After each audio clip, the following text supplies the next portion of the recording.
Republican gubernatorial candidate Lee Zeldin, meanwhile, traveled to Queens today to accept the endorsement of the Correction Officers Benevolent Association, New York's second largest law enforcement union. And as the union's president endorsed Zeldin, he said New York needs a governor who will declare a war on crime and fight to end bail reform. And as Zeldin tries to gain momentum by focusing on crime, both candidates are preparing for their first and what could be their only debate tomorrow night. Ahead of that debate, government affairs reporter Melissa Russo sat down with candidate Zeldin for a one-on-one interview. We invited Congressman Lee Zeldin to meet for an interview in a place meaningful to him or his campaign. Welcome to my home. Thank you. It's a pleasure to be here. Zeldin chose his front porch in Shirley, citing the values he learned here as a child. Nobody was just handed success in life. You had to work hard to earn it. Recent polls suggest New York's crime surge is causing a Zeldin surge. Crime is the major thing. I love this state. It is the Empire State, but it's a crumbling empire. We have to take back our streets. We have to roll back some of these pro-criminal laws. He's been campaigning at crime scenes around the region. You know, this area had blood around it. And it's not lost that Zeldin's porch is also a crime scene after a shooting right here 2 weeks ago.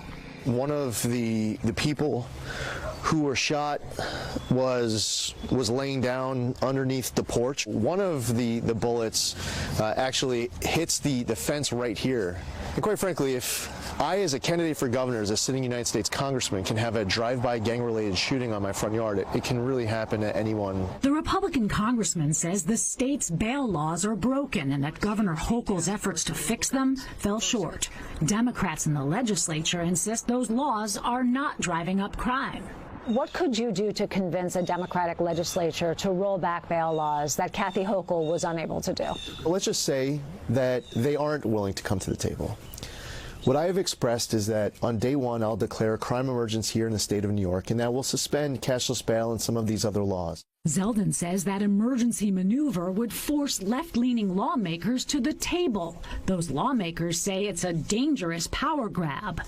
Wouldn't it just leave us with chaos because there would be no bail laws? Oh, there's a lot of chaos right now. Some of the same New Yorkers drawn to Zeldin's toughness on crime are skeptical of his new laissez-faire position on abortion. New York is a safe space. New York State, New York City has become a safe space because of their liberal policies in certain ways, and the idea of it going in a conservative direction just seems quite frankly terrifying. On one hand, you're potentially promising to unilaterally lift the state's bail laws. Suspend the state's bail laws. And on the other hand, you're promising to leave New York State's abortion laws completely intact. I'm not going to change that abortion law, no. Any of the abortion laws? No, and I can't. Zeldin says Democrats in the state assembly would never allow it. You're saying you can't change it? And I can't change it. What if that changed?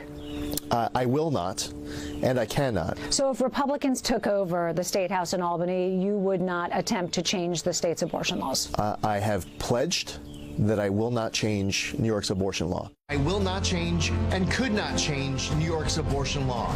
Democrats are pounding the issue, sharing tape of Zeldin back in April, saying something quite different about some of New York's newer abortion protections. I strongly believe that they should be reversed. Whenever I've had to take a vote, I have been 100% pro-life. How are you explaining this promise to your supporters who are anti-abortion? Because if you feel that abortion is immoral, why wouldn't you try to limit it if you had the political power to do so? I understand that I'm in a state where there is support for this law. There needs to be a respect for the will of the people. If he dares try, I mean, that would just be a fun day to be in New York City, to watch New York women get out there and, like, you know, I don't know, probably kick this guy's Zeldin insists New York voters are not concerned with his ties to Donald Trump, his questioning of the 2020 election results, and vote to overturn them. More voters submitted ballots than there were registered voters. Do you still believe that Donald Trump won the 2020 election? Well, I've never actually stated that Donald Trump won the 2020 election. Should Donald Trump run for president again? I'm focused on the November 8th election. That's what I'm thinking. Zeldin insists that voters are not focusing on Trump as they choose their next governor. Still, he appears to be downplaying his ties to the ex-president, an issue that could surface in tomorrow's one and only debate in this race. He'll also be hammering Hochul on crime. We are planning to sit down with Governor Kathy Hochul later this week for another sit-down interview, and we will have a lot more to share from both of those interviews in the days to come.